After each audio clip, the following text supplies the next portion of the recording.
Yeah, good evening, everyone, and welcome to this session on market insights. I have with me today Karthik Lakshmanan, who is our portfolio manager for our large cap scheme, which is UTI Mastershare. And of course, I'm also joined by Niranjan, who's part of our products team. So, as is customary, we will first walk you through the presentation, starting with the economy and the capital markets to begin with. I will then quickly get into UTI Flexi Cap and discuss a few things about that fund, and then hand it over to Karthik before we come back for Q&A. So, starting with the current state of the market. As you can see on this chart, the markets have pretty much been sideways for almost about an year now. And in fact, the mid-cap part of the market has still eked out positive returns. But the broader market, as represented by Nifty 500 and Nifty 100, has been fairly flattish. And I think this is what we've been saying for a long period of time. And we continue to say this even today, that markets are trading higher than their long-term averages, which basically means that there is room for further consolidation, and perhaps the markets could remain sideways for some more time. There would be volatility along the way because of the global factors, but directionally it looks that the markets could just continue consolidating. Yeah.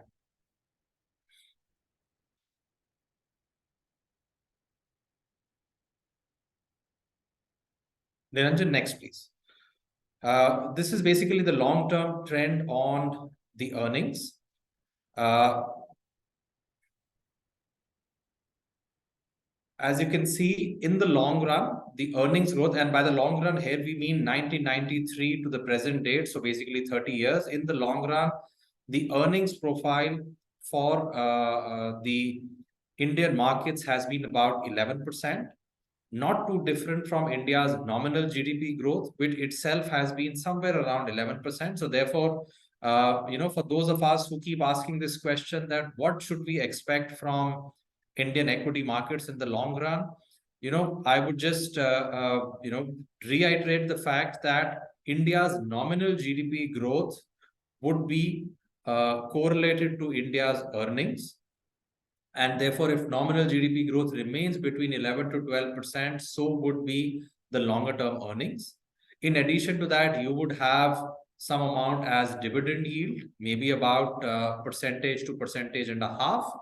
And it is, of course, our endeavor as a team to actually deliver some alpha over, this normalized earnings growth that corporate India is witnessing. So I think the maths basically again stacks back to a 12 to 14% kind of longer term expectations from equities. But this longer term really should be defined as 5 years and beyond, because in any 1, 2, or even 3-year period, you could actually face negative returns. That's the nature of this game. That's the nature of the beast.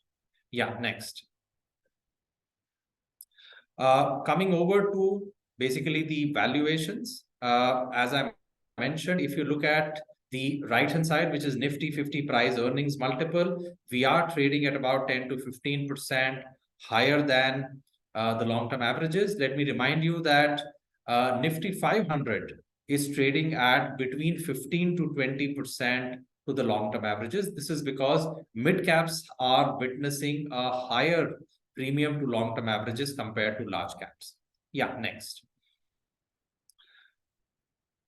This is basically the same thing witnessed from a price to book value perspective, just to have 2 data points to ascertain the fact. And here again, it is evident that markets are trading between 10 to 15% premium to long-term averages. The good thing, of course, is that in the last 3 or 4 years, the economy has come back into a better situation on return on equity or profitability. That's the more heartening thing. And, we have come back to our trend line ROE number, which is around 14 to 15%.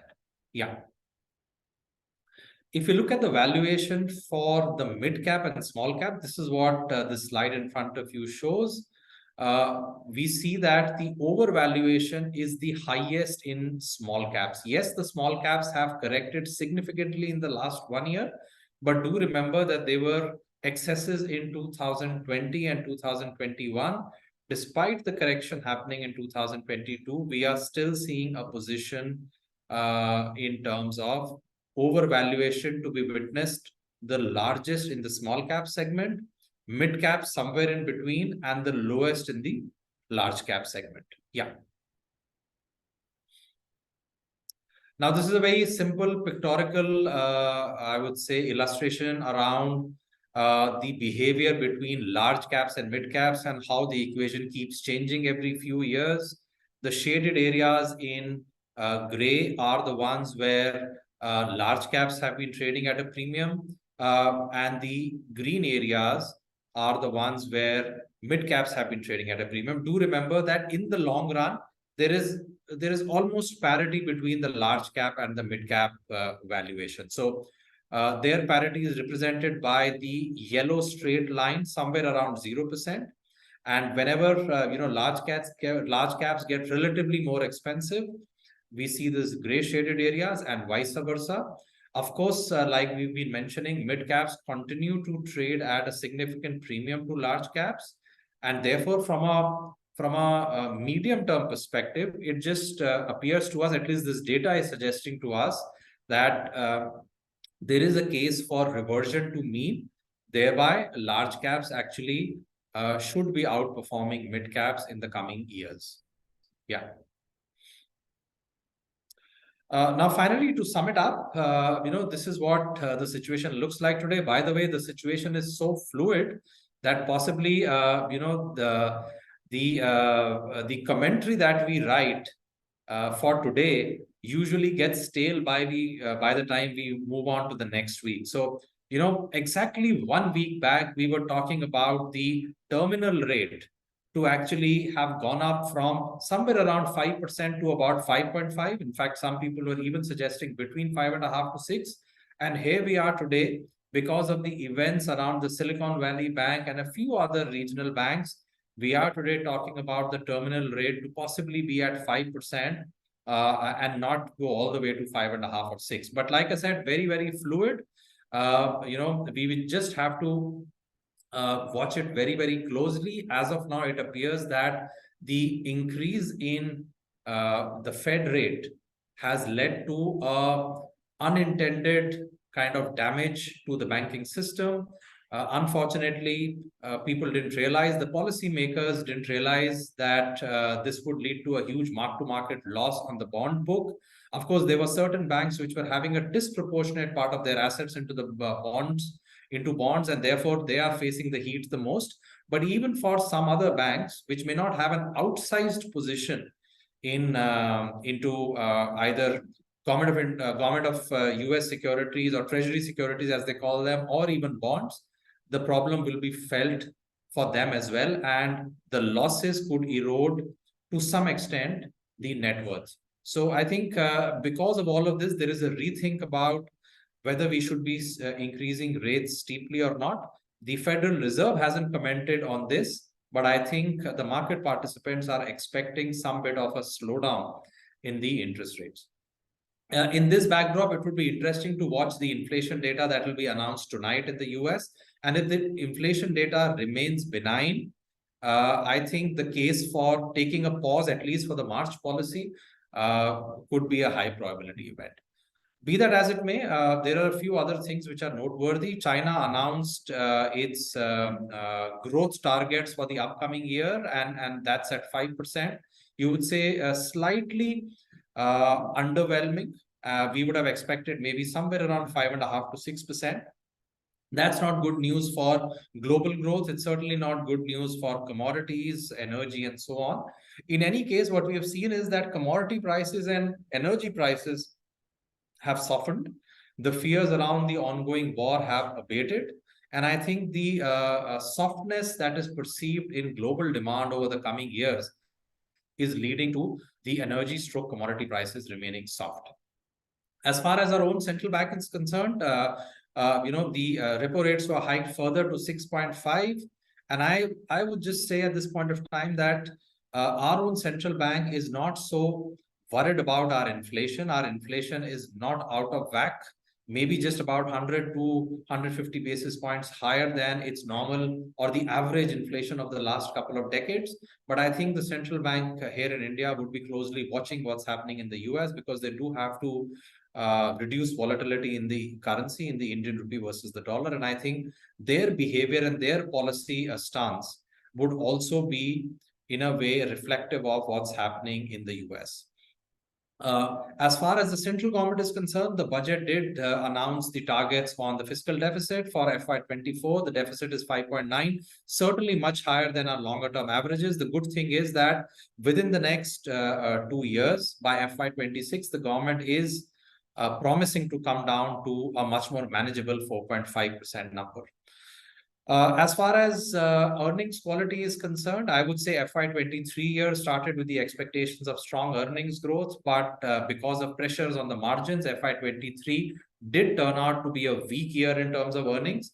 We are starting FY24 with, again, expectations of steady revenue growth and possibly margins actually improving compared to FY23. If you look at the longer term history, it does suggest that years when there is significant commodity inflation are years when margins really fall down sharply. But in the subsequent years, corporate India is able to recover these margins. Hopefully, that should support earnings growth in the upcoming year, FY24. Last but not the least, valuations, like we have been reiterating for many months now, are certainly above the long-term averages. I showed you those charts. That's not giving us any comfort to basically very passionately go out and say that this is the right time to be in equities and therefore make lump sum investments. On the contrary, what we are suggesting is this is a sideways market. Continue making SIPs. Please don't stop the SIP discipline, but the lump sum investments can certainly wait for some more time. In the meantime, yes, like our CIO loves to make this statement, from there is no alternative, which is TINA, we are moved to a scenario of there are other alternatives, which is TARA. So therefore, do consider some allocation into fixed income at this stage. We'll move on now, and I will start with UTI Flexi Cap. I think this is one fund where there have been a lot of questions around the near-term performance or the underperformance in the last 1 year. Let me just go straight into it head on. Point number one, we've always said, and I want to reiterate this, we have received some questions around the flexibility that this category offers. But I want to clarify one thing. For us, flexibility is not about changing our religion. Our religion, simply put, is buying high-quality businesses, staying the course with these high-quality, strong companies, and within this high-quality universe, focus more and more on the high-growth variety of quality businesses. This is something which we would never, ever think of leaving to actually change our gears and get into something else. This is, what should I say, a very philosophical approach for us. And, the longer term history of the financial markets and of asset management has taught us that the one very important thing to really actually create wealth in the long run and to really create returns for investors in the long run is to not change your stance every now and then. If you do that, then you basically make a temporary underperformance that any fund manager would face, because styles keep coming in and going out of favor. So you make a temporary underperformance into a permanent underperformance by leaving your style and going on to something else. Now, it's important for us to also appreciate that the Indian market, like any other market itself, has gone through change in trends every few years. And we have data here going all the way back to 2005. And very simply put, the colorful chart in front of you is basically all about two things: the phases when quality outperforms and the phases when value outperforms. And we have represented both of them by Nifty Quality Index and Nifty Value Index, respectively. The blue shaded areas are the phases of quality doing very well. And the yellow shaded areas are when value does very well. If you go all the way back to 2005, you see that this just keeps changing. Every 2 or 3 years, the paradigm keeps changing, and the mood of the market shifts. The other thing that we've also realized is that whenever the market is too excited, whenever the market is making a new high, whenever the market actually becomes expensive, that's the time when market participants start hunting for ideas beyond the top names or the top high quality names, and they just continue on to lower down the quality in order to create alpha. And therefore, if you very carefully look at this chart, for those of you who have been in the markets for about 20 years, you would see that phases when the markets did well were also the phases when value did well. The first phase, which is the pre-Lehman phase, June 2007 to June 2008, just before the crash, value did very well. Then after that, during the Lehman crisis, quality came back into focus for a year. And equally, you may remember that from March of 2009 till January of 2011 was a very, very strong rally. During the Lehman crisis, Sensex had come down to 8,500. It went all the way back to 21,000 in Jan 2011. So less than 2 years, more than 150% returns. And again, value did very, very well. And then came the phase of policy paralysis, came the phase of the coal scam and the telecom scam and the CWG scam. The government went into an absolute, I would say, stalemate. Again, quality came back into focus until the Modi rally, as it is popularly known, came in. You may remember the catchphrase of that time was Achhe Din, the promise of Achhe Din at least. Again, the markets actually got excited, value did very well. And likewise, it just keeps changing.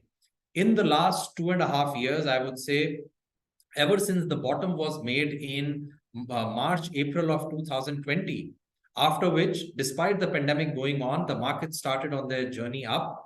Value has again done much better than quality. But this is what it really is in the short run. If you go to the next slide, you would see how the short run can be very divergent and the long run could still be, very convergent.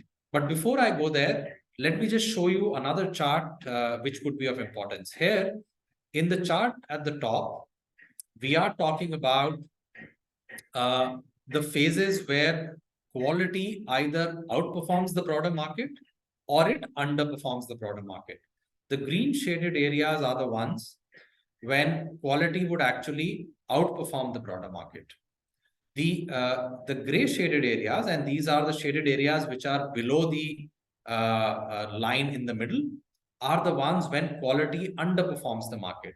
Now, the interesting thing is, if you were to do the same analysis for our fund going back all the way 10 years, in terms of which are the phases where we beat the market and therefore make alpha, which are the phases when we underperform the market and therefore create negative alpha, then these phases are exactly in line with the phases when quality is doing well. So look at the period December 2012 to December 2013.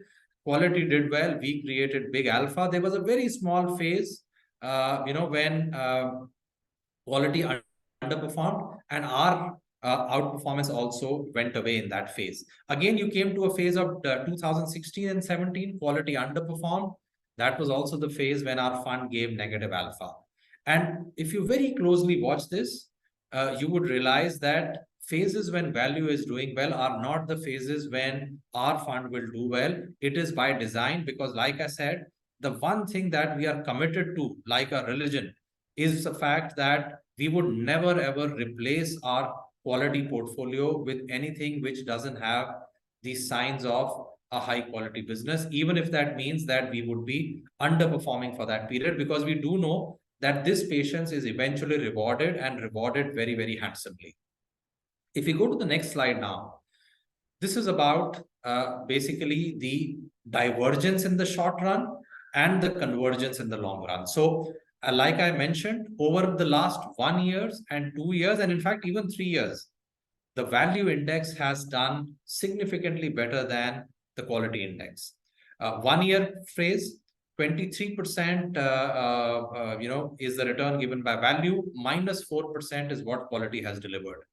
Even on a 3-year basis, annualized, value has delivered 28%, quality has delivered only about 15%. But as you keep going into the longer phases, let's say 7 years and 10 years, you see the huge convergence. And I think this is what is important for all of us to understand, that you need to stick to your basic philosophy. While these short-term time frames happen, it can be extremely unnerving. But if you change your track at this stage, then you have basically converted your temporary underperformance into a permanent underperformance. This is the discipline with which we manage all our funds at UTI. I'm just giving you an example of FlexiCap because today that's the one which has been hurt the most because it follows the quality style.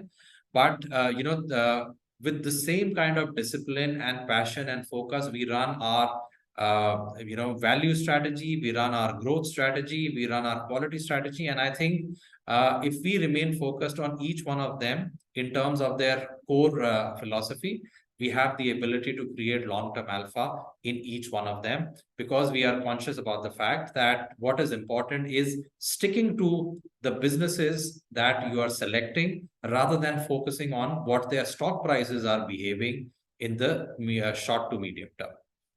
If you go to the next slide now, this is about our own history of underperformance over the last 12 years. It's not for the first time that we have underperformed. You compare this slide to the slide that I had showed you a while back in terms of the phases when value was underperforming. During these phases, we did actually show a big, I would say, underperformance against the benchmark. 2010, we were underperforming 14%. Because we held on to our core, we ended up creating a 3% annualized alpha over the next 3 years. So this is annualized alpha on the right-hand side against the benchmark. Similarly, 2017, we underperformed 10%, but we ended up creating a 6% alpha annualized over the long run. So, we are aware of our underperformance of the recent times, but what we are equally aware and what our experience teaches us is that if the quality of the portfolio is fine, there is nothing that you need to do right now. Any action that you take right now could be very, very detrimental. All that we are doing is, once again, reading the different companies in our portfolio and trying to actually convince ourselves whether they are indeed high quality, high growth. If they are, then all that we know is that we should just be remaining patient with them. Yeah, next. In the process, what has also happened is that the valuation of the fund has seen a big correction. Now, this slide is about the valuation of our portfolio against the benchmark, which is NSE 500. We trade at a 55% premium to NSE 500 in the long run. It's only obvious because we are owning Kotak and Bajaj Finance and HDFC, and we are not owning SBI or LIC Housing Finance or let's say a Bank of Baroda. So we are only expected to actually have a much higher number in terms of price earnings, price to book value. But the interesting thing is that depending on the mood of the market, this valuation premium either goes above its average or below its average. Like in 2016-17, the phase when we had a very sharp value rally, we were at a 35% kind of a premium, which is less than our 55% average. Today, because of the very sharp underperformance of quality, we have again come down to those levels. We are sitting at levels which are close to a 1-decade low. And that itself is telling us that, the underperformance of quality versus value has pretty much played out in the last 2.5 years. Next.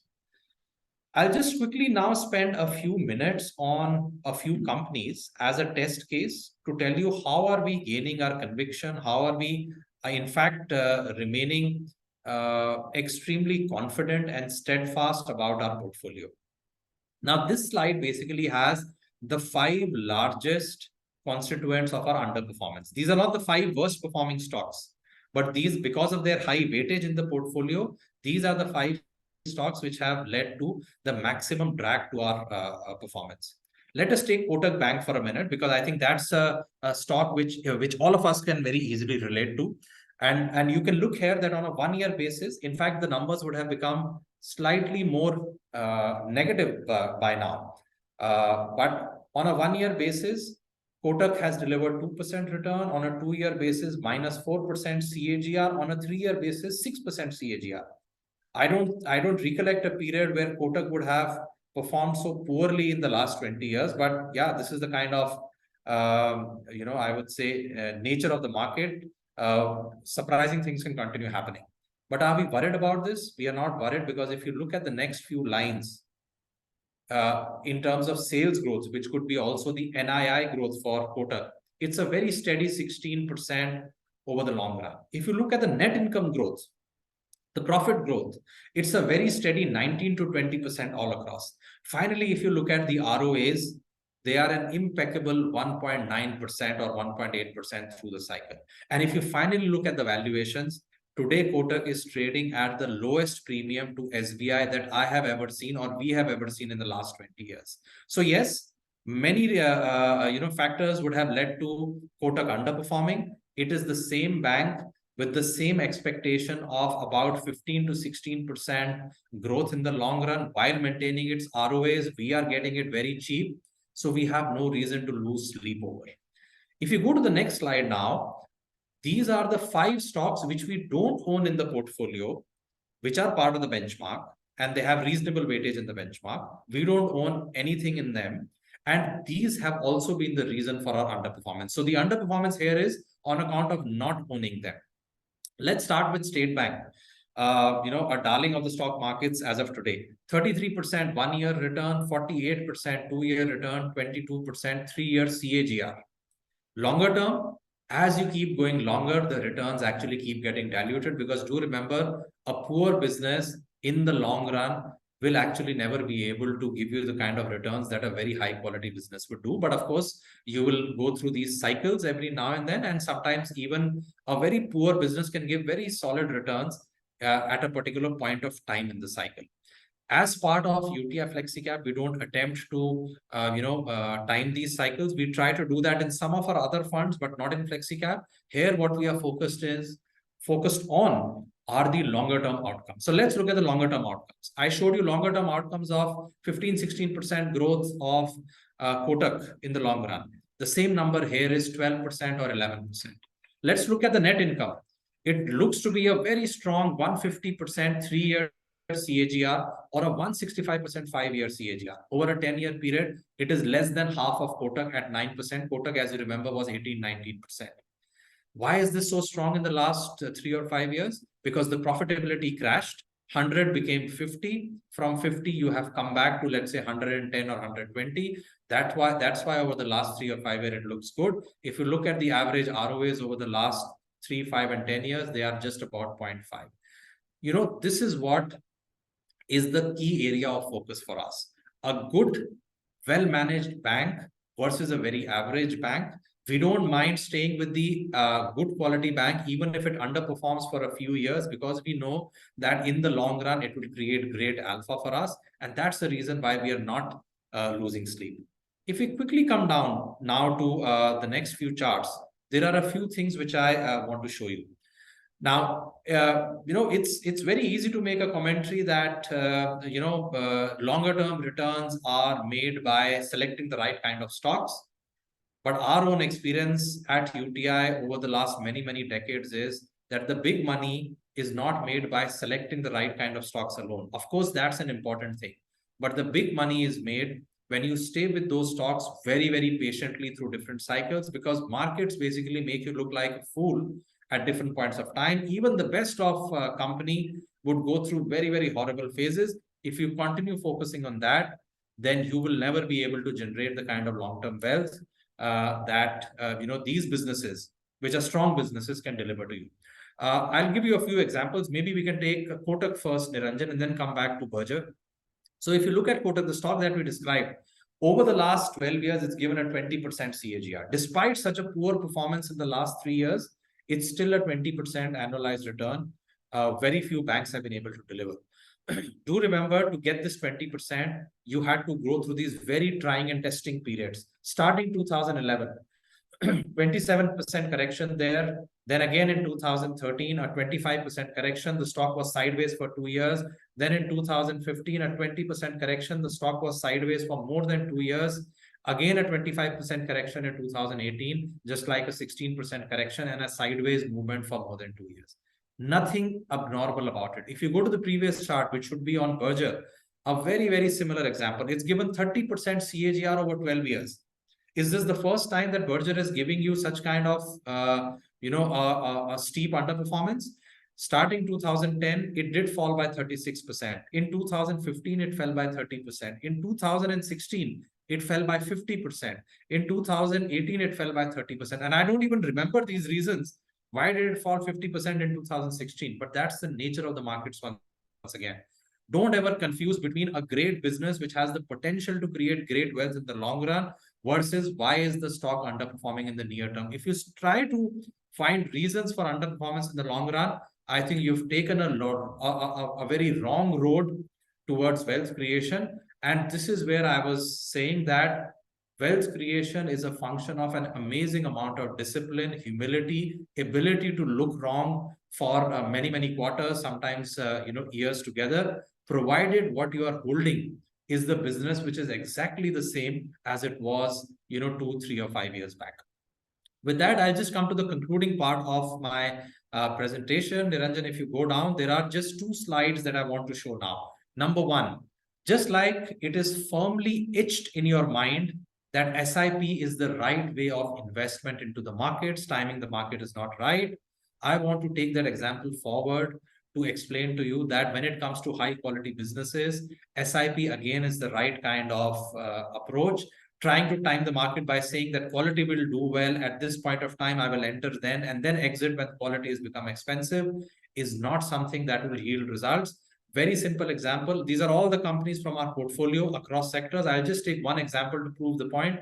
Asian Paints, an SIP approach, 1 lakh invested every year on 1st of Jan. Discipline. Don't do anything, just invest 1 lakh rupees every year on 1st of Jan. Keep doing it for 10 years. Second column, investment made at the low point of the year. I did show you in the previous slides that even the best of companies fall down 20, 30, 40% once every 2, 3 years. Suppose you were one of those gifted persons who had basically a crystal ball and therefore you knew what would be the lowest point of Asian Paints every year for the next 10 years. And you invested your 1 lakh at that lowest point. What you achieved after 10 years was 49 lakhs compared to 46 lakhs if you were a disciplined SIP investor. What's the difference? 6.6%. Over a 10-year period, this is not analyzed, this is absolute. All that you have gained, if at all you believe you have that skill, is 6.6. And I'm telling you that the best of businesses go through this 20, 30, 40% correction. What ultimately created wealth in Asian Paints was not basically your timing. It was the persistence of that business to continue growing at 15% year after year while maintaining its very high return on capital. That made the difference. The in and out did not add any value. Now, if you come to the last slide of my presentation now, all I want to say, I'm sorry, this is the second last slide. All I want to say is, Niranjan will go to the previous one, that we are still very disciplined investors. When things become expensive, we do pare down our exposure. For instance, in 2020, when internet stocks were doing very well, we did reduce our exposure in Info Edge. Just look at the top left-hand side. 2020, the most sold stock in our portfolio was Info Edge.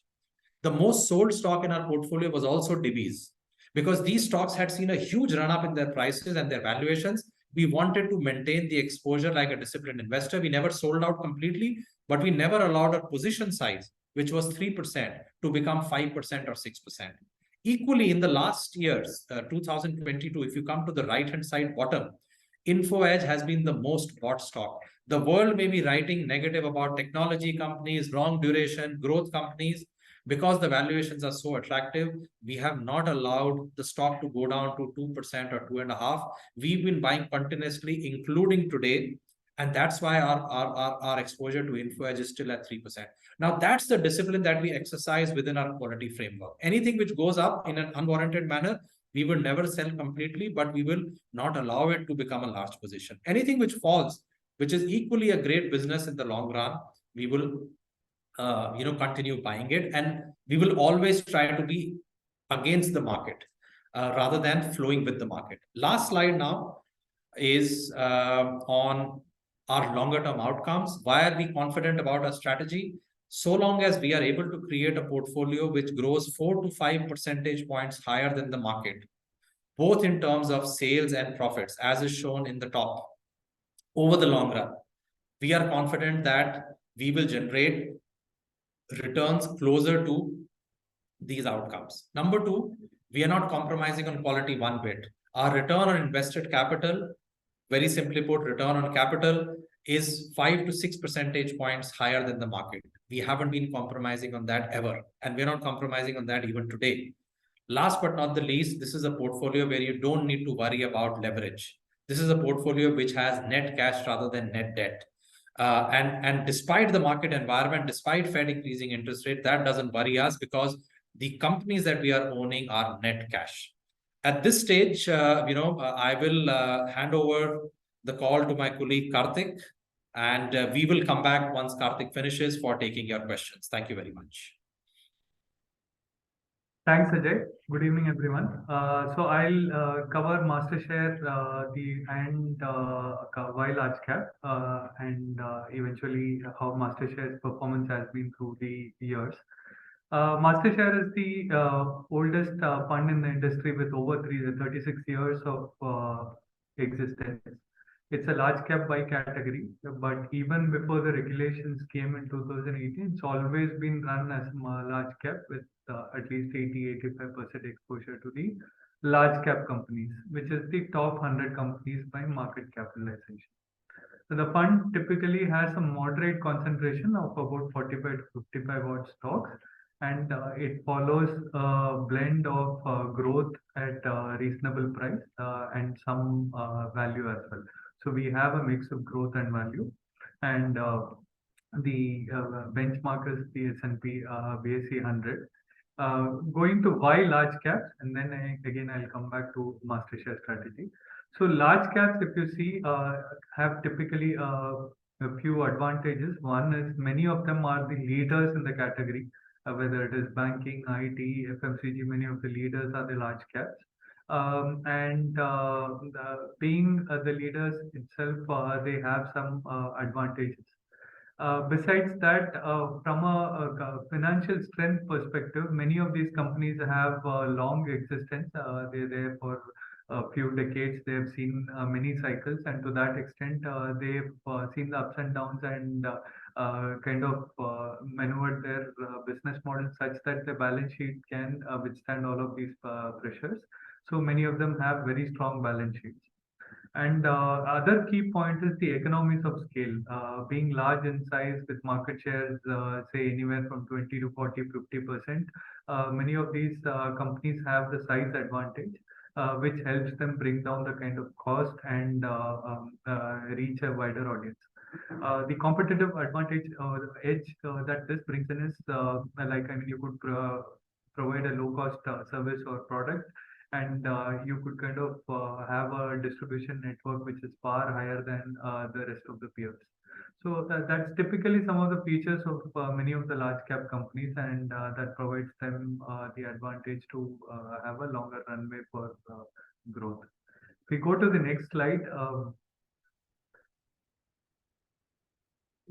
this shows the 5-year rolling returns. So rolling returns to avoid any starting and ending point biases. So we've taken this data, and what we've seen is that large caps represented by Nifty 100 and mid caps represented by Nifty Mid Cap 150, and the small cap is the small cap 250. Returns, 5-year rolling return CAGR has been around 12.4% for large caps, which is better than the small caps of 12.2%, and it is say about 3% lower than the mid caps. But having said that, if we look at the standard deviation, that is the volatility in the indices, the large cap volatility is clearly the lowest. It's about standard deviation is about 4%, while mid cap is around 6%, and small cap is close to 8%. So that shows on if we take volatility as the risk, so the risk-adjusted returns clearly the large caps score much better than small caps as well as mid caps. Point being that for a investor, a longer-term investor, the risk-adjusted returns for large caps still continue to be quite good. Versus small caps, even on an absolute basis, they've been good, but versus mid cap as well for the risk adjusted return, they stack up quite well. The little risk averse investors or any investor should have large caps as part of their core portfolio is something that we wanted to highlight. If you see in the slide, the instances of negative returns again is quite low here in the large cap category. And majority of the times it is given a return over 8%, 8% assuming that rate is closer to the fixed income rate, or I mean a fixed deposit rate. So nearly 84% of the times large caps have been able to kind of deliver returns better than the 8% mark. If we go to the next slide, we're saying that large caps also have given multi-baggers over the last couple of decades. If we take data from 2005, the last 17 years, this is as of June 22, the last 17 years, we've seen many of the companies which were large caps in 2005 actually delivering multi-bagger returns. That is 1 rupee invested going up anywhere between 12 to 44 times.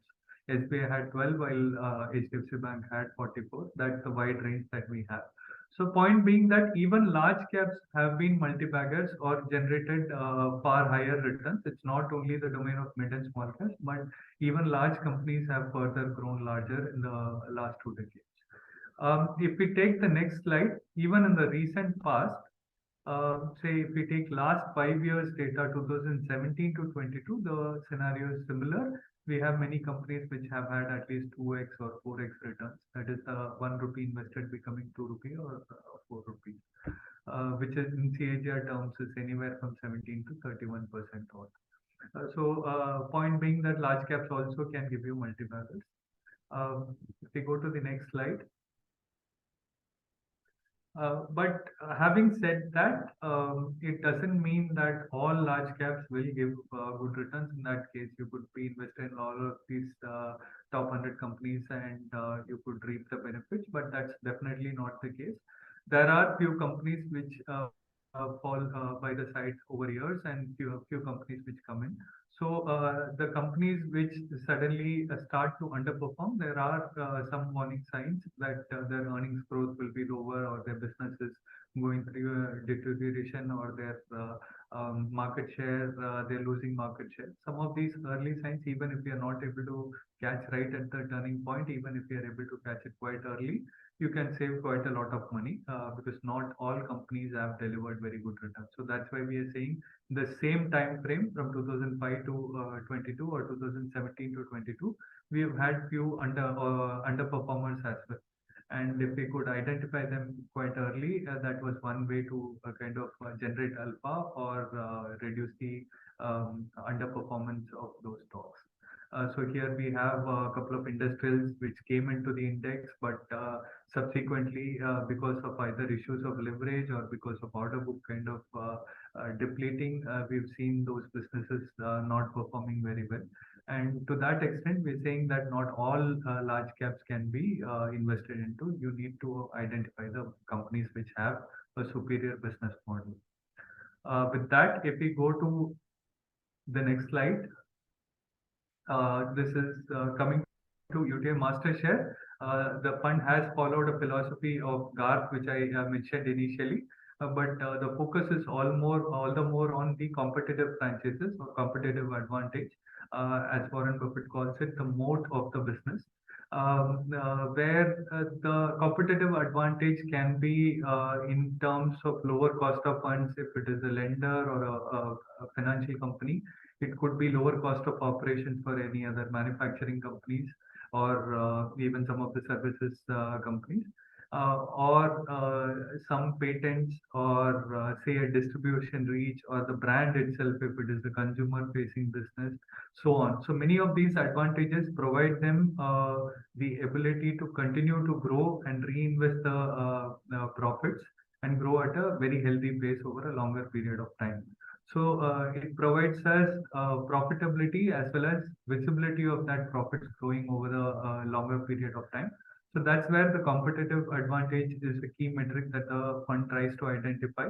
The competitive advantage of any company at any point in time can be stable, it can be increasing, or it can even be decreasing. So we would continuously evaluate each of our portfolio companies' competitive advantage, and if at all there are reasons to believe that the competitive advantage is weakening, then we would ideally want to kind of trim or exit that business. And where the competitive advantage is actually kind of increasing, we would be even happy to increase exposure. But eventually, over a longer period of time, what we've seen is this competitive advantage provides us that comfort in terms of ROICs, in terms of growth, and that eventually reflects in the stock price performance as well. If we go to the next slide. This is at least 7 instances where we've had at least a 20+% kind of fall in the markets. Like Ajay highlighted, we've had many corrections in the market itself in the last 18-20 years. We've taken the steep correction once. There are at least 7 instances. What we've seen is each of those 7 instances, the Mastershare performance has been better than the benchmark. That is, on the way down, the Mastershare correction has been lower than the benchmark. So you save capital on the way down.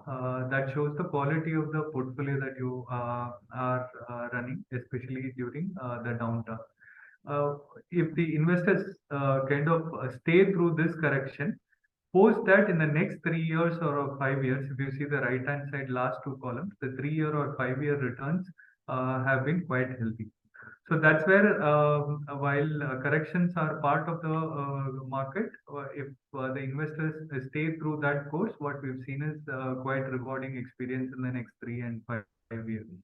And also during corrections, the quality of the portfolio kind of comes to the fore, where a good quality portfolio actually tends to outperform the benchmark. Coming to the next slide. This is, like I mentioned, this is the oldest fund in the industry with 36+ years of existence.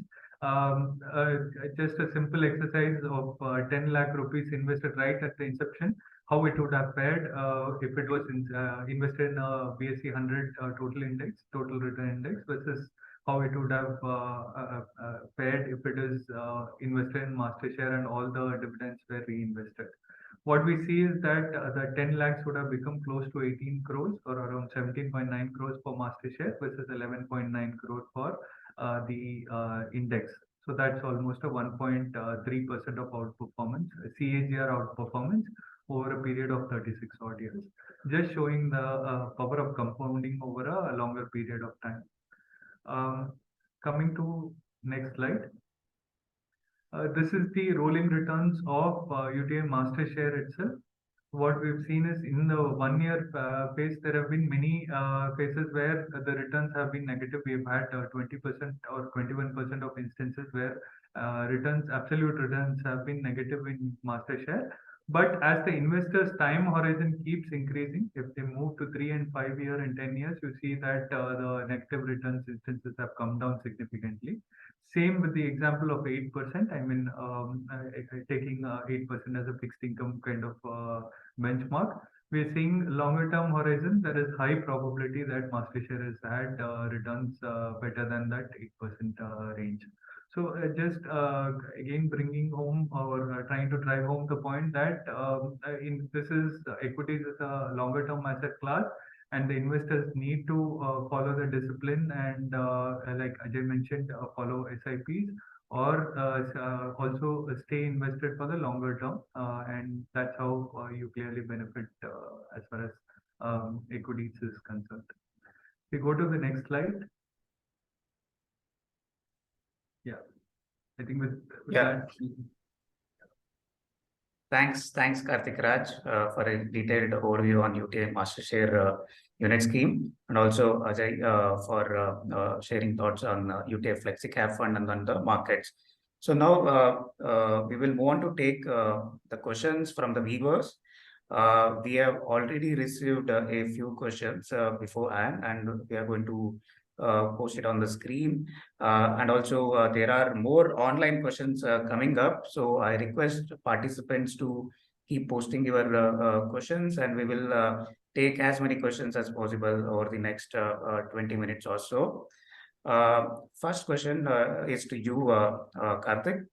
The question is, the sell-off by FPIs has turned some of the key sectors to correct reasonably in India.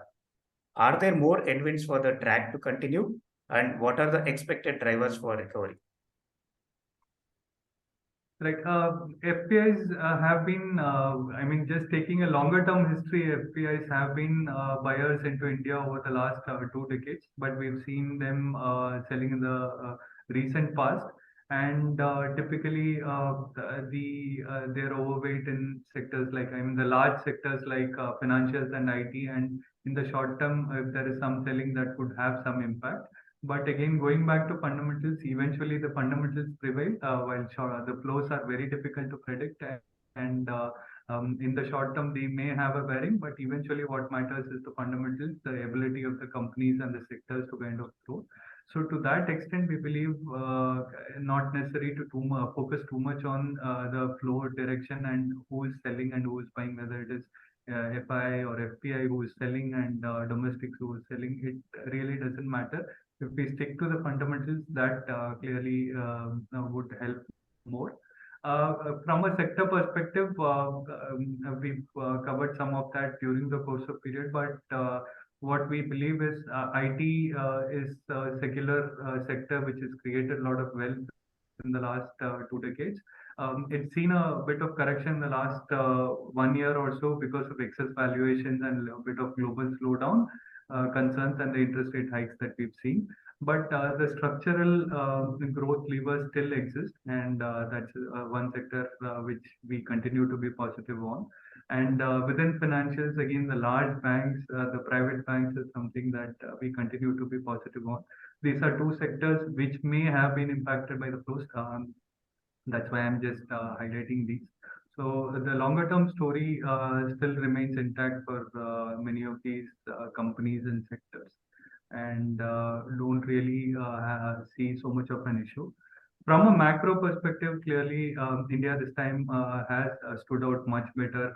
Ajay did highlight that in the macro part of the presentation as well. We are in a much better shape compared to many of the developed economies as well. Whether it be inflation or even fiscal deficit is on the way down. So from a macro perspective, we are quite okay in the near term, and the longer term demographics and the per capita income growth story still continues. So those will be the drivers for equity.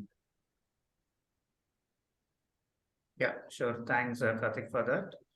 The next question is a question to Ajay.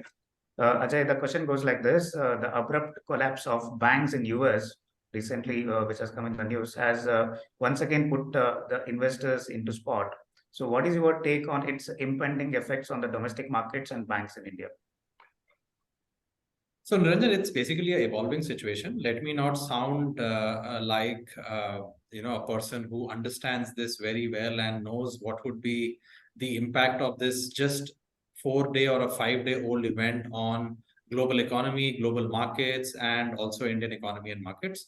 It is evolving, so we don't know. But I think the one thing which I really want to say in response to this question is, this is precisely the reason why discipline is required. This is precisely the reason why there have to be many balls which should be well left. This is precisely the reason why the process, the investment process of UTI, which many of us have been explaining of R1, R2, R3, C1, C2, C3 is very important. Focus on cash flows, focus on return on capital. It is because we remain in a world which keeps throwing those curveballs at us unexpectedly. Till 5 days back, forget us. Even the Fed didn't realize what could be the impact of rise in interest rates on the US banking system. So I think it's evolving. What we are confident about is that companies which remain strong in terms of their balance sheet, in terms of their cash flows, would once again survive. Like Karthik mentioned, it is because of these companies which have built themselves in a very resilient manner that whenever an unforeseen event happens, they survive. Their competitors actually fall down by the wayside, and therefore these companies continue increasing market share year after year after year. That's been the history of businesses like an HDFC over the last 4 or 5 decades. So that's rather than just telling you impact on the markets, we don't know. But what I do want to tell you is that as an investor, investor into the equity markets, be prepared that such kind of events will come our way unexpectedly every few years. The only way to survive these events and yet create long-term wealth is by actually doing two things. One, staying invested in a portfolio which you understand very well. And number two, not panicking and leaving the markets at the time when the prices are falling, the NAVs are falling. Yeah. Thanks, Ajay. That was really well put. We will take the next question. This is a question to you back, Karthik. What are the key filters used in volatile sectors such as commodity, oil and gas, utility, etc., for portfolio exposure in the UTI Mastershare Unit Scheme? Right. So across all our companies, we use the score alpha method, which Ajay talked about on kind of classifying the companies into R1, R2, R3, and C1, C2, C3. If you see, even within many of these sectors where we Mastershare has exposure, the cash flows is very paramount. We look at them being in the C1, C2, the C1 category, not so much in the C2 or C3 category. And even on ROCs, what matters really is companies which are having at least R2 or even in some cases R1 kind of ROC, or at least the trajectory of ROC is actually improving. What we've seen is companies which are seeing an improvement in ROC, those are the companies which get benefited disproportionately from a stock price perspective. Having said that, these are volatile sectors, as you mentioned. So to that extent, the balance sheet and the management are very paramount. We see the past cycles of the management has behaved on the debt, the leverage in the business, and what kind of growth they've had, and even in tough times, whether they've been able to kind of wade through properly. Because these industries being cyclical in nature, every 2-3 years or 5 years, we'll have a bad cycle. Whether their balance sheet is in shape to kind of take through that hit and still come out properly. And finally, since many of them may not be very high growth or kind of have a very good high ROCs, what we see is the starting valuations itself on a price to book basis or any other metric that we use for each of the industries, so that the starting valuations itself provides enough margin of safety. So those are some of the measures which we would kind of look at, particularly for these sectors, which in many of the other high ROC businesses may not be so much required. Sure, Karthik. Thanks. Ajay, in the similar lines, there is a question to you with respect to UTI Flexi Cap Fund, which has zero exposure in volatile or cyclical sectors. Would it not lead to opportunity loss? Sure, I think that's a good question. You see, this is what I mentioned when I said we will continue focusing on quality.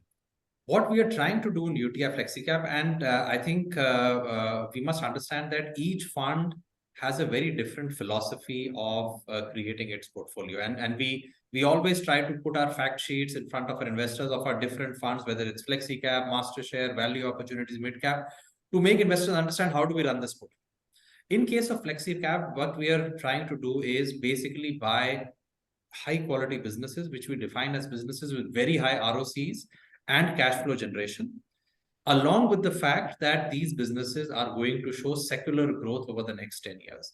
What we don't like is cyclical growth, because in case of cyclical growth, you have to time your entry and you also have to time your exit. You can't keep holding these businesses for a long period of time, because if you hold them for a long period of time, their returns are extremely poor. In fact, forget poor compared to the high quality businesses, they are even poorer compared to the markets in general.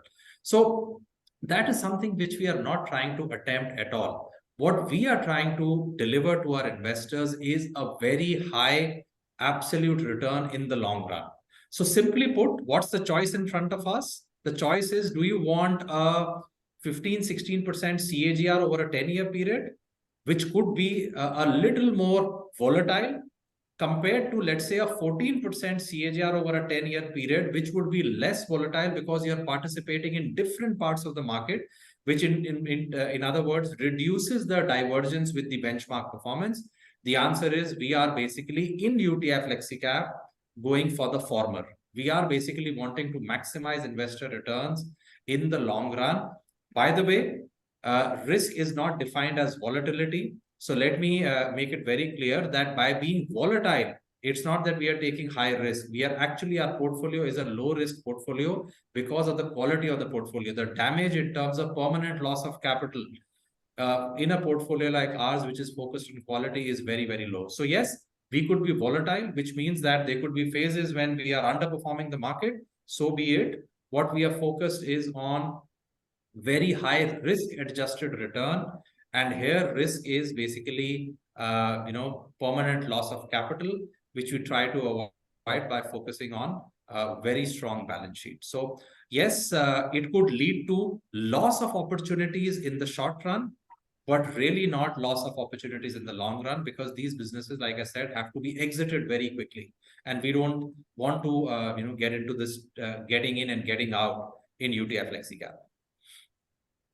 Sure, Ajay. Thanks. That really makes sense. So now we will move on to take more questions which are coming online.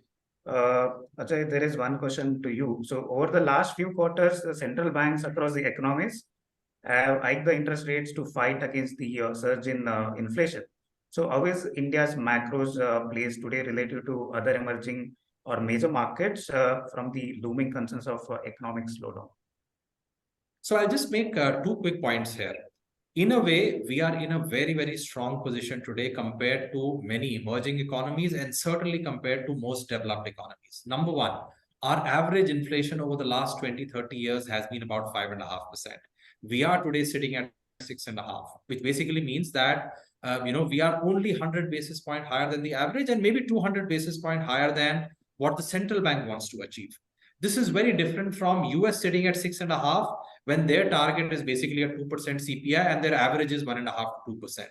Because of this very sharp difference between the intended range of inflation versus where it is in the developed markets, they have been increasing their interest rates like never before in the last 20, 30 years. The last we saw that was in the 70s and early 80s.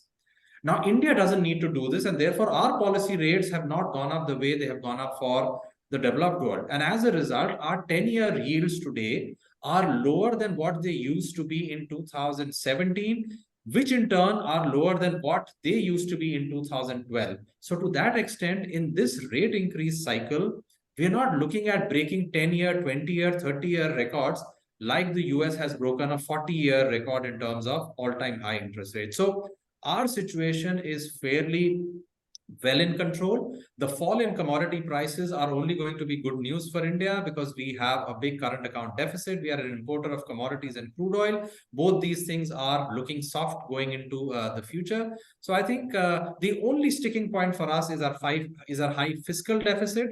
I just hope that the government stays committed to the path of 4.5% over the next 2 years. But yeah, most other macroeconomic vectors are pretty much in control. Yeah. Sure, Ajay, thanks. So before I move on to take questions on FlexiCap and Mastershare, and there are a couple on sectors. So one question to you again. So which is in the similar lines of the previous question. In the current environment of high valuation and weaker earnings outlook, which are the likely pockets of opportunity and which are the ones likely to have derating challenges? So I think this business of derating and re-rating is something which is part and parcel of the markets. I wouldn't want to attach that to just the interest rate cycle. There are multiple other factors going on. It can't ever be simplistically put. Yes, last year, because of increase in interest rates, high growth sectors did see a derating. Now, at some stage, interest rates will stop going up. Perhaps they may start to come down, which is when the reverse of this would be happen. Sectors which were derated will actually get re-rated. Ceteris paribus, just on account of interest rate movements. But like I said, the interest rate is just one factor. There are multiple factors. For commodities, what will matter would be how demand is shaping up, and therefore that sector will get re-rated on the basis of demand. For the IT sector, what will matter would be the IT budgets in the US, and whether companies are using this opportunity to actually increase automation, increase the use of technology to improve their own margins. That has to be seen. That will be, what will define the derating. Derating in the Indian context, it will have to be the trend in disposable income, the monsoons, and therefore, the consumption expenditure both towards durables and discretionary. So I think multiple factors. I don't want to pinpoint one single factor which will derate or re-rate. It is always a multitude of factors for different industries. But I will, in some sense, agree with Karthik's observation that there are a few sectors which are looking attractive from the medium-term perspective. IT is certainly one. Private sector banks, which really haven't participated much in the last 3 years, are certainly the second pocket. The third is basically healthcare, which has seen a very sharp correction over the last 2 years. So I think, yeah, I mean, these sectors look to be favorably placed in the current environment. Sure, Ajay, thanks. So in fact, there is a question on healthcare sector. So I will request Karthik to answer this. So healthcare sector continues to lag behind other sectors despite of various favorable growth drivers being in place, right? So what are the factors hindering the sector's growth outlook or expectation? Right, Niranjan, so during COVID period, there have been a lot of one-off businesses which many of these healthcare companies have benefited from, and that has brought about a lot of noise. And based on that base, many of them seem to have had some kind of a decline, whether it is the domestic or the exports or global businesses. So that's where the volatility seems to have kind of been there. Now, if we separate this into domestic and the exports, on the export side, even before COVID, there's been this pocket of generics where there has been pricing pressure, and year after year, the growth and overall margins have been impacted, and there have been US FDA regulatory issues as well. So that is something which is continuing, and that is where we focus a lot more on companies which have, say, focus on complex generics or contract manufacturing, where the outlook and the profitability is far better. On the domestic side, again, it is closer to staples. Many of them are branded, and within that, what we see is the chronic part is something that is growing faster than the acute. So our exposure is more to companies which have chronic, higher chronic business than acute. And also some of the healthcare infrastructure, where again there is opportunity of unorganized to organized, and overall penetration itself going up, especially on the diagnostic side where we have exposure. So that's where we believe, like you mentioned, the longer term structural growth story still remains. But in the last 1 year or so, the index has underperformed, maybe because of some of these COVID related one-off businesses going away, and that leading to some amount of derating. Sure. Thanks, Karthik. There is one on auto sector. How does the roadmap look like for auto sector on the face of rising inflation? So, and what is your take on the changing narratives on demand supply gap for the sector? So from a supply side, there were chip shortages probably 1 year back, but most of that seems to be kind of coming down. Maybe on a one odd month there might be some issues, but most of the supply side issues seem to be quite okay at this point in time. And the commodity prices too, from the peak levels, have started to correct in the last 6 months or so. So those problems seem to be going away. Demand was kind of coming up in 2022. We started to see growth on a lower base, on a declining base that we had during the COVID period. Incrementally, would inflation impact to some extent? Maybe. I mean, these are discretionaries, and overall, if the macro growth situation kind of comes down, different subsegments might behave differently, but there could be a little bit of impact on the growth. But when we look at many of these businesses from a longer term perspective, still the penetration story, and India still having huge opportunity of volume growth in most of the categories, that thesis still remains intact. So we believe that longer term story still remains intact, and there is potential for some margin improvement as well because of the commodity price decline that we've been seeing. Sure, thanks, Karthik. There are a few questions on the fund. In fact, you and Ajay both of you have already clarified a lot of them, but there are a couple of questions which are coming again. So maybe this question to you again, Ajay. So while you covered a bit in terms of the portfolio turnover ratio, if you can answer this again. So the portfolio turnover for the fund has been relatively lower compared to the peers.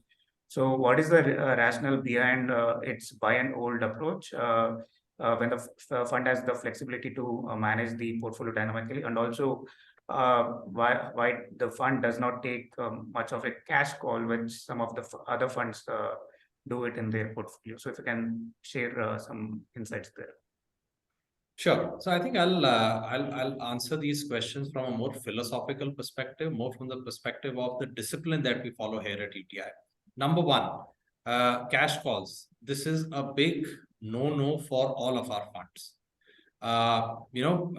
It is surprising why people who appreciate the importance of SIP at the same time do not understand the exact opposite of this, which is basically jumping in and jumping out of the market. So when you say that, why don't we take cash calls? Essentially, you are asking the portfolio manager, why don't you have this ability to sell out at certain points of time, collect cash, and then go back in? I think many instances of the past have very clearly proven to us that that's not a skill which anybody can possess. You can get it right once or twice, but there is no process behind it. There is no scientific way to discover when is the market expensive or cheap, and therefore when to raise cash and when not. In fact, more often than not, it leads to a poor performance and actually underperforming compared to staying invested all through. That was your question on cash. The number two, why don't you, let's say, have a higher turnover? Now, point number one here. You see, the minute you make this statement, you also have to have an answer ready in your mind that why is it that 80% of fund managers globally, as well as here in India, underperform the benchmark? Because the benchmark doesn't change. The benchmark changes only once in 6 months, and the change in the benchmark is not more than 3 or 4 or 5%. So the benchmark has the lowest turnover ratio, and yet it beats 80% of active investors. That's point number one. Now, who are these 20% investors who are able to beat the benchmark? Here again, it is basically those who don't rotate and don't change their portfolio a whole lot. It goes back to the question of that discipline and being like a stoic and continuing with your strategy for a bloody long time, even when your near-term performance is looking stupid. So the reason of having a low portfolio turnover is to be in the camp of those selected people who are able to beat the benchmark. There is enough and more study that has been done globally over the last 20-30 years that what are the traits of these people who are able to beat the benchmark. The one trait that came out was that these were people who basically had a very low churn strategy. High churn strategy is a short recipe for being part of that 80% underperformers. We are aware of this at UTI, and therefore we encourage our portfolio managers not to churn a whole lot. Yes, relatively within UTI, the churn of UTI Flexi Cap could be very, very low, even lower than most of our other funds. And the reason for that is we are concentrating on very, very few things.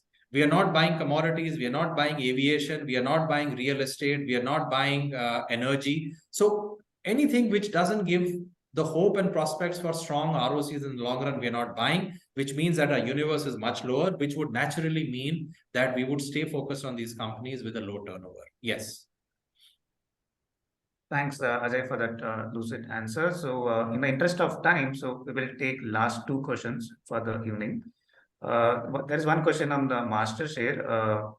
Karthik, this is to you. So Mastershare has allocation of about 12% into mid and small cap. So what is your take given that the valuations are currently stretched there? And the second question is, how do you build the position size when it comes to investing in a particular stock in UTI Mastershare? Right. First, for mid and small caps, the strategy, like I said, Mastershare typically has around 85% exposure in the large caps. The mandate is to have at least 80% in that. But we do have room for about, say, that 12 to 15% in mid and small caps. Here, we identify companies, again, the same filters, companies which have the same competitive advantage, but may not be large caps by market capitalization. They could be still leaders in their category. They could still be high growth companies with very good ROCs, but purely by market capitalization, they could be mid caps or small caps. And these are also companies that we own for years together. Many of them we've owned for 5 years, 10 years, and even 15 years. So the time horizon is far longer here. And like I said, I mean, it could be a retail company, it could be a durable leader in its category, or a diagnostic or tire company, and so on. So as long as the fundamentals of that company continues to be strong, we really are not worried. When we look at the valuations of, say, a mid-cap index or small cap index, we are talking about the entire basket of companies. But the way Mastershare would kind of look at it is more on a bottom-up basis, individual companies, which could still be much better off on a growth versus valuation basis. So maybe, I mean, while the overall mid and small cap index valuations may be higher than the long-term average, individual companies, considering their growth prospect, still, as long as they're okay, we are happy to own them. Coming to the second part of position sizing, the way it's a mix of bottom up and top down. We look at the growth prospects of the company, the volatility of the business, and volatility of the stock price, liquidity, market capitalization, and from our top down perspective, the sector weight, the benchmark weight, and so on. And it's a continuous process. I mean, the weights could keep moving depending on the performance of the stock and the fund itself. So wherever we find that the valuation comfort is lower, and the margin of safety is lower, maybe we would even reduce the position size. And on the reverse, if the valuations have become attractive and the fundamentals are largely intact, we would be happy to kind of increase the exposure as well. Sure. Thanks, Karthik. So one last question for the evening. Maybe this is the question to Ajay. So in the wake of the subdued performance by equities over the past few months, and valuation continued to be elevated. So could you please explain what could be the portfolio stance for, from a new investor point of view for building his long-term portfolio? And also from existing investors' point of view, particularly those who have invested in the last, say, 1-2 years. So I would say, Niranjan, for both these set of investors, what they have to do is, first of all, understand their asset allocation. So it is the role of our advisors to sit with each investor and decide their asset allocation. Now, for a 20-year-old or a 25-year-old, the asset allocation could be 80% equities and 20% fixed income. For a 60-year-old, the asset allocation could be, let's say, 40 to 50% equities and the remaining into fixed income. So first, we have to get that right. Once you get that right, like I said in the initial part, because this is a market which will continue to consolidate, this is a market which is still not, forget cheap, it is still not average valuation. The best strategy is to stagger investments over the next 12 to 18 months. If perchance the market's correct, 10-15% comes below the average valuations of the last 20 years, then instead of a 12 to 18 month period, you need to stagger these investments over a smaller time period, maybe just about 6 months.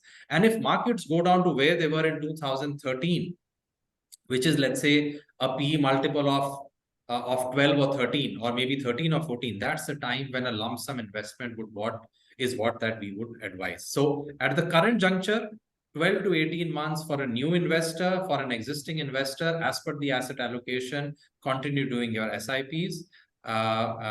We will come back to you if we really see the valuations to be attractive enough for a big lump sum investment. Yeah, thanks, Ajay. Viewers, I think we have covered most of the questions, and if you think there are any questions which is left out, so kindly feel free to keep in touch with our relationship managers or our MFDs who will be happy to answer your queries. Alternatively, you can also write to us at ask.uti@uti.co.in. So we will be more than happy to address your queries. So with that, I will hand it over to Ajay for closing remarks. Thanks. So thank you everyone for participating. I think it's very refreshing to get in front of you. It gives us the opportunity to explain what's happening here in our different funds and equally take your questions. I would say signing off for today until the next such webinar next month. Thanks and have a good evening, everyone. Thank you. Thank you.